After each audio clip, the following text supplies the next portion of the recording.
Saudara-saudari sekalian, selamat Hari Kebangsaan. Simak pidato inspiratif PM Singapura. Fakta Israel mengajak Anda mendengar kebijakan pemerintah Singapura dalam menjaga harmoni di negara multi-agama. Pidato ini disampaikan tahun 2016 saat negara kita sedang marak kasus Ahok. Melindungi satu sama lain daripada pelbagai ancaman.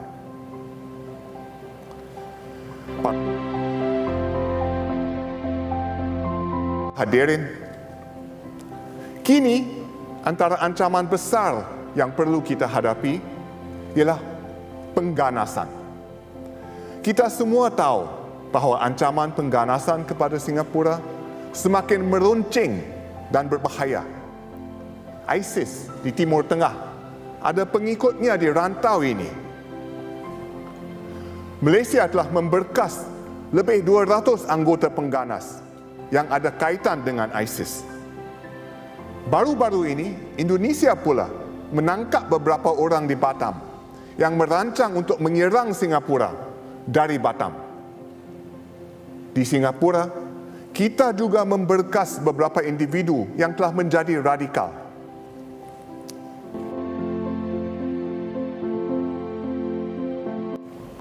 Di Singapura, sebenarnya kita beruntung kerana semua kaum dan kumpulan agama sebulat suara menyokong usaha untuk membanteras pengganasan. Mereka bekerjasama untuk memperkukuh keyakinan antara agama. Pemimpin Melayu Islam secara terang-terangan menolak keras fahaman pelampau.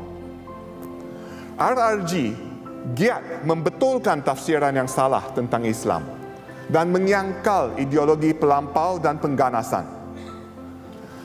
Saya mengalu-alukan seruan mufti kita, Dr. Muhammad Fatris Bakaram, supaya kita berganding bahu dan lantang mengutuk serta menolak semua bentuk keganasan.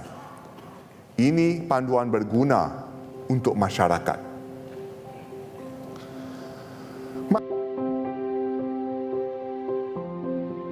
Masyarakat Islam dan bukan Islam bekerjasama untuk memperteguh perpaduan dan kefahaman silang agama. Negara kita adalah sebuah negara berbilang agama. Penganut semua agama bersikap pragmatik dan bertolak ansur agar kepentingan umum terjaga. Kita berbincang antara satu sama lain untuk meluaskan ruang bersama dan kukuhkan identiti yang kita kongsi. Namun, keadaannya sungguh berbeza di tempat lain. Ada kalanya, agama yang sama diamalkan dengan cara yang berlainan. Beberapa pendakwah asing yang datang ke sini tidak faham konteks berbilang bahasa dan bangsa Singapura. Mereka menyeru supaya para penganut agama dan bukan penganut dipisahkan. Mereka mengutuk orang beragama lain dan adakala mengutuk seagama mereka sendiri hanya kerana mereka berlainan aliran atau mazhab. Mereka menganjurkan amalan dan adat yang boleh membawa padah kepada Singapura. Sebilangan pemimpin Islam telah menyuarakan kebimbangan mereka. Kami memantau perkembangan ini. Pendakwah asing pernah dilarang masuk ke Singapura. Ada pendakwah beragama Islam, ada beragama lain. Yang jelas, pemerintah harus tegas dan konsisten terhadap semua agama demi mempertahankan keharmonian agama kita.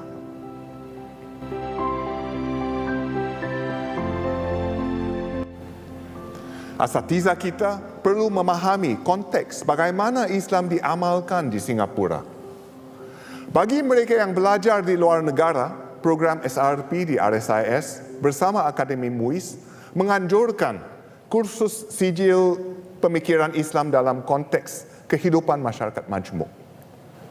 Keperluan memahami isu-isu semasa dan konteks juga diterapkan dalam program pembangunan profesional asatizah di bawah skim pengiktirafan asatizah atau ARS.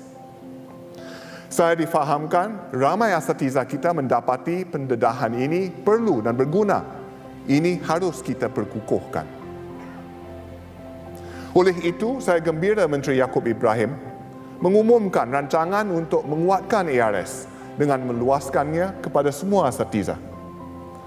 Saya juga alu-alukan seruan pemimpin Melayu Islam supaya ARS diwajibkan agar semua asatiza berdaftar di bawah skim ini.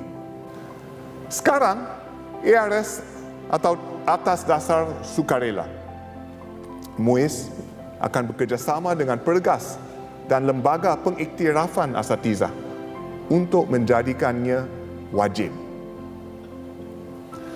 Saya menyambut baik usaha dan azam masyarakat Melayu Islam kita.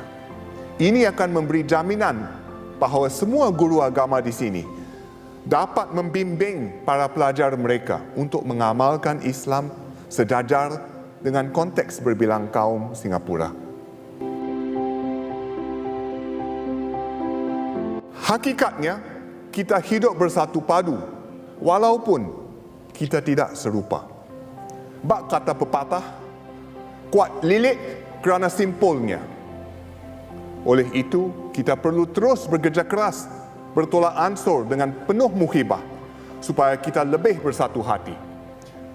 Kita juga mesti pastikan bahawa semua warga diwakili secara adil di Singapura. Saudara-saudari sekalian, inilah tunggak negara kita. Inilah yang membolehkan kaum minoriti dan kaum majoriti kita hidup dengan harmoni, maju dan makmur selama ini. Inilah sebabnya hari ini kita boleh nyanyikan Majulah Singapura bersama-sama sebagai rakyat yang bersatu padu, tidak kira bangsa, bahasa atau agama. Terima kasih.